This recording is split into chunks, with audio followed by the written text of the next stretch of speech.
আচ্ছা, মেয়ে মানুষ হয়ে জন্ম নিয়ে কি ভুল করে ফেলেছি? আমার তো তাই মনে হয়। কেননা আপনার গরম হোক, রোদ হোক, বৃষ্টি হোক, সবসময় কিন্তু আমাদের রান্না করতে হয়, তাই না?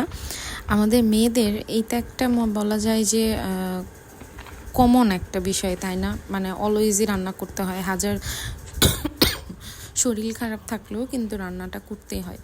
কারণ রান্না ছাড়া তো আর মানুষ তো সবাই খাবে বাসায় যারা আছে, তো সেই জন্য হইলেও কিন্তু অসুস্থতা ঠেলেও কিন্তু আসতে হয়। আমার মনে হয় আমরা যারা মেয়েরা আছি তারা প্রত্যেকে একজন ফাইটার।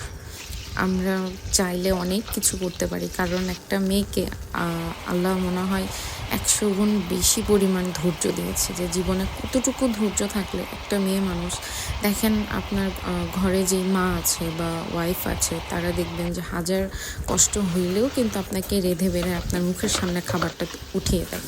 আপনি যখন বাসায় থাকবেন না, তারা কিন্তু কখনো